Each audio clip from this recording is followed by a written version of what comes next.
Hi friends, back to Nithya's channel. நான் உங்கள் நித்யா. நம்ம இன்றைக்கி என்ன பார்க்க போகிறோம்னா, சூர ஃபிஷ் வச்சு ஒரு கிரேவி பண்ண போகிறோம். இது வந்து நார்மலாக ஃபிஷ் கிரேவி மாதிரி இல்லாமல் டிஃப்ரெண்ட்டாக இருக்கும். சிக்கன் கிரேவி எப்படி இருக்குமோ அதே மாதிரி டேஸ்ட் இருக்கும். ஃபிஷ் வந்து பார்த்திங்கன்னா சிக்கன் மாதிரியே இருக்கும். இது ஃபிஷ் கிரேவி சாப்பிடாதவங்க கூட டேஸ்டியாக ட்ரை பண்ணி சாப்பிடுவாங்க. வாங்க வீடியோக்குள்ளே போகலாம். வீடியோக்குள்ளே போகிறதுக்கு முன்னாடி நம்ம சேனலை சப்ஸ்கிரைப் பண்ணலாம். சப்ஸ்கிரைப் பண்ணிட்டு வீடியோ பக்கத்தை கண்டிப்பாக பண்ணிக்கோங்க. நான் நம்ம சேனலில் skin care, hair care, makeup, product review, weight loss இந்த மாதிரி ரிலேட்டடான கண்டென்ட்ஸ்லாம் கொடுத்துட்ருக்கேன். இல்லை இன்ட்ரெஸ்ட்டாக இருக்கீங்க அப்படின்னா சப்ஸ்கிரைப் பண்ணி பக்கத்தில் ஒரு பெல் ஐக்கான் இருக்கும், அதையும் கிளிக் பண்ணி ஆல்ன்ற ஆப்ஷன் கொடுத்துக்கோங்க. அப்போ தான் நான் அப்லோட் பண்ணுற வீடியோஸ் நோட்டிஃபிகேஷனில் வரும். வாங்க வீடியோக்குள்ளே போகலாம். ஃபஸ்ட்டு ஃபிஷ் எடுத்து நல்லா வாஷ் பண்ணிவிட்டு மசாலா போட்டு வச்சுக்கலாம். நான் இதில் பார்த்திங்கன்னா மிளகாத்தூள் ஒரு ஸ்பூன் ஆட் பண்ணியிருக்கேன். அதுக்கப்புறம் ஃபிஷ் ஃப்ரை மசாலா ஆட் பண்ணியிருக்கேன். ஒரு எக் ஆட் பண்ணியிருக்கேன். கொஞ்சம் ஜீரகத்தூள் ஆட் பண்ணியிருக்கேன். கொஞ்சம் மிளகுத்தூள் ஆட் பண்ணியிருக்கேன். கொஞ்சம் சால்ட்டு. இப்போது இது எல்லாத்தையும் நல்லா மிக்ஸ் பண்ணிக்கலாம். நல்லா எல்லா ஃபிஷ்லேயும் மசாலா படுற மாதிரி நல்லா கை வச்சு மிக்ஸ் பண்ணிக்கோங்க. இப்போ நான் ஒரு லெமன் ஜூஸ் இது கூட ஆட் பண்ணிக்கிறேன். இப்போ பார்த்திங்கன்னா எல்லா ஃபிஷ்லேயும் நல்லா மசாலா மிக்ஸ் ஆகிருக்கு. இது வந்து ஒரு 15 மினிட்ஸ் அப்படியே ஊற வச்சிடலாம். அப்போ தான் அந்த எல்லாத்தோட ஃப்ளேவரும் அந்த ஃபிஷ்குள்ளே இறங்கி சாப்பிட்றதுக்கு ரொம்பவே டேஸ்ட்டாக இருக்கும். நான் வந்து இன்றைக்கி போன்லெஸ் ஃபிஷ் எடுத்திருக்கேன். ஃபிஷ் வாங்கும் போதே அங்கே வந்து போன்லெஸ் வேணும் அப்படின்னு கேட்டால் அவங்க வந்து முள் இல்லாமல் நம்மளுக்கு இந்த மாதிரி போன்லெஸ்ஸாக பண்ணி கொடுத்துருவாங்க. நெக்ஸ்ட் வந்து நான் ஒரு வெங்காயம் எடுத்திருக்கேன். 2 பச்சை மிளகா, கருவேப்பிலை கொத்து தேவையான அளவுக்கு எடுத்துக்கோங்க. இப்போ வந்து இந்த ஃபிஷ்ஷை நம்ம ஃப்ரை பண்ணி எடுத்துக்கலாம். ஒரு 15 மினிட்ஸ் நல்லா ஊறியாச்சு. இந்த ஃபிஷ்ஷை எடுத்து நல்லா நான் ஃப்ரை பண்ணிக்கிறேன்.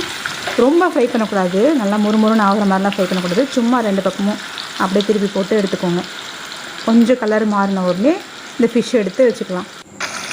இந்த மாதிரி எல்லா மீனையும் நான் ஃப்ரை பண்ணி எடுத்து வச்சுக்கிறேன்.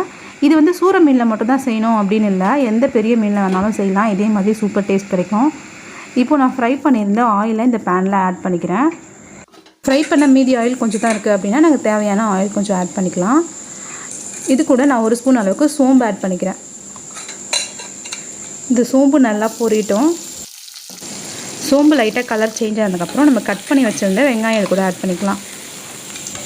நான் வெங்காயமும் பச்சை மிளகாயும் இது கூட ஆட் பண்ணிக்கிறேன். இப்போ வெங்காயம் வந்து நல்லா ஃப்ரை ஆகணும்.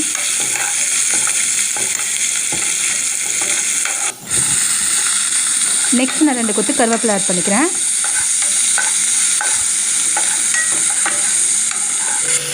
இப்போ ஆனியன் பார்த்திங்கன்னா நல்லா ஃப்ரை ஆகிடுச்சு, கலர் நல்லா சேஞ்ச் ஆகிருக்கு பாருங்கள். இந்த ஸ்டேஜில் நான் வந்து ஒரு பேஸ்ட் ரெடி பண்ணி வச்சுருந்தேன். 1 தக்காளி, 1 வெங்காயம், 1 பூண்டு, 1 ஸ்பூன் ஜீரகம், இதை நல்லா ஒரு பேஸ்ட் மாதிரி அரைச்சி நான் இது கூட ஆட் பண்ணியிருக்கேன்.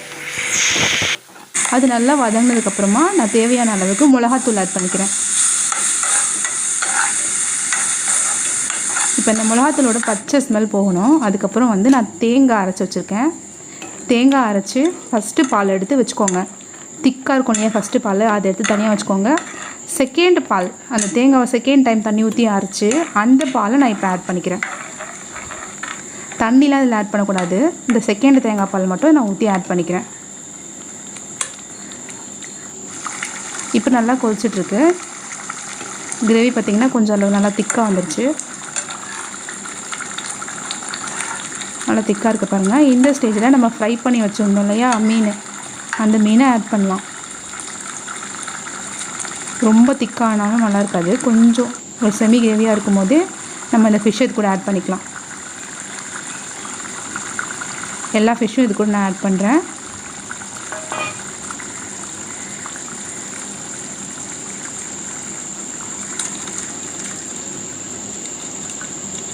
எல்லா ஃபிஷ்ஷையும் ஆட் பண்ணி ஒரு மிக்ஸ் பண்ணி விட்டுக்கோங்க. இப்போ பார்த்திங்கன்னா கொஞ்சம் நல்லா திக்காகிடுச்சு. இந்த ஸ்டேஜில் நம்ம எடுத்து வச்சுருந்த ஃபஸ்ட்டு தேங்காய் பாலை நான் ஆட் பண்ணிக்கிறேன். எப்பவும் வீட்டில் மீன் வாங்கினா ஒரே மாதிரி ஸ்டைலில் தான் செஞ்சுருப்போம். புளி ஊற்றி தான் நம்ம குழம்பு வைப்போம், மீன் குழம்பு.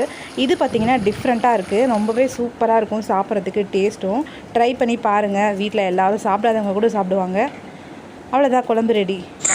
இந்த ஃபிஷ்ஷில் மிளகுத்தூள், ஜீரகத்தூள்லாம் ஆட் பண்ணியிருக்கிறதுனால ரொம்ப ஸ்பைஸியாக இருக்கும் சாப்பிட்றதுக்கு. இந்த கிரேவி பார்த்தா சிக்கன் கிரேவி மாதிரி தான் இருக்குது பாருங்கள். ஃபிஷ் கிரேவின்னு யாருமே சொல்ல மாட்டாங்க. சாப்பிட்றதுக்கு டேஸ்ட் அப்படியே சிக்கன் மாதிரியே இருக்கும். ஒரு பீஸ் எடுத்து சாப்பிட்டிங்கன்னா செம்ம டேஸ்டியாக இருக்குது. இது வந்து ரைஸ் கூட, சப்பாத்தி, தோசை எது கூட வேணாலும் சாப்பிட்லாம். இந்த வீடியோ உங்களுக்கு பிடிச்சிருக்கும் அப்படின்னு நினைக்கிறேன். நீங்களும் ட்ரை பண்ணி பாருங்கள். ட்ரை பண்ணி பார்த்துட்டு எப்படி இருக்குது அப்படின்னு எனக்கு கமெண்ட் பண்ணுங்கள். வீடியோ உங்களுக்கு பிடிச்சிருந்தால் லைக் பண்ணுங்கள், ஷேர் பண்ணுங்கள், கமெண்ட் பண்ணுங்கள், மறக்காமல் சப்ஸ்கிரைப் பண்ணுங்கள். வேறு ஒரு யூஸ்ஃபுல்லான வீடியோஸில் நான் உங்களை மீட் பண்ணுறேன். பாய்.